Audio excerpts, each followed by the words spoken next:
Xin chào các bạn, chào mừng đến với Hổ Rừng Review Sinh Tồn. Nhớ like, đăng ký và theo dõi kênh để ủng hộ mình nhé. Và bây giờ, mời bạn tiếp tục theo dõi series Người mẹ Iran xây dựng tổ ấm giữa thiên nhiên hoang dã.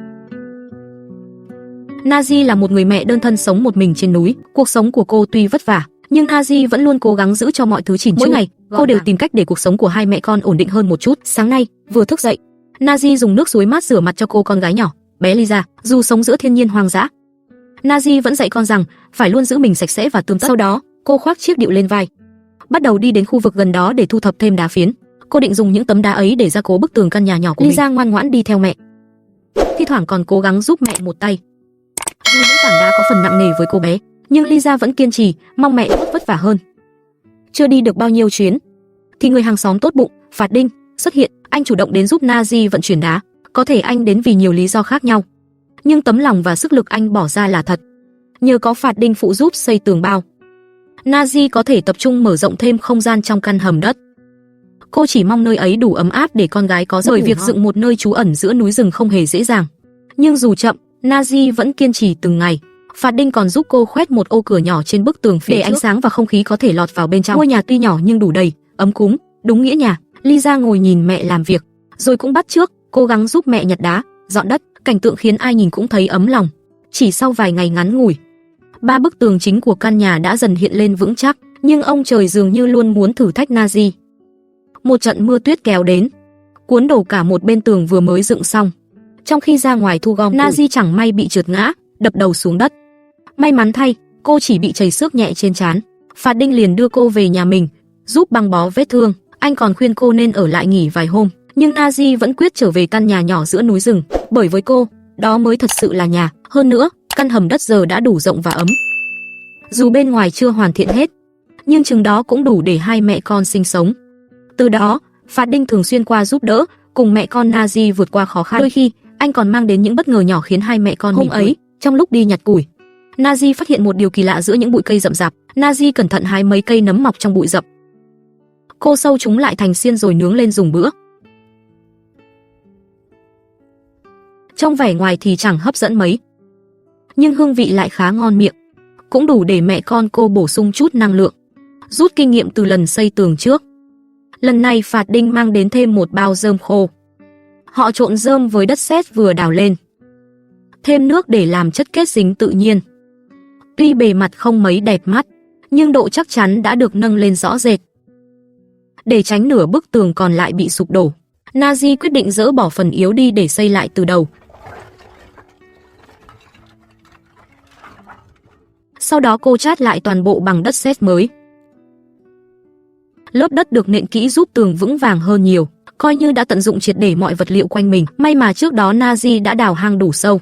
Ngay hôm sau, tuyết bắt đầu rơi dày đặc.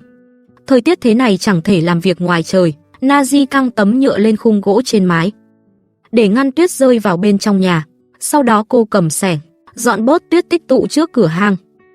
Vì Lisa còn nhỏ, nên thời tiết lạnh giá khiến bé run lẩy bẩy.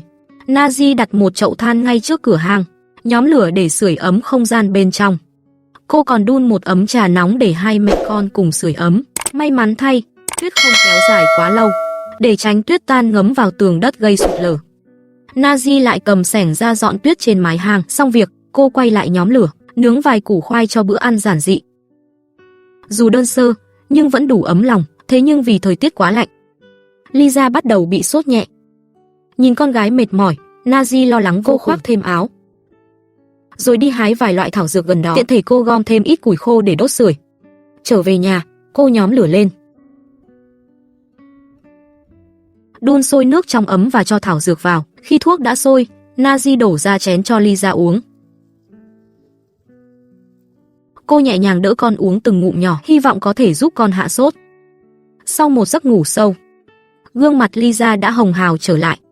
Nazi giúp con thay chiếc áo khoác ấm, rồi hai mẹ con cùng ra trước cửa nhà đắp một người tuyết nhỏ. Niềm vui ấy khiến tinh thần Lisa phấn chấn hơn, giúp cô bé nhanh khỏi bệnh. Ngọn núi sau khi tuyết rơi qua đêm, lại mang một vẻ đẹp rất đặc biệt.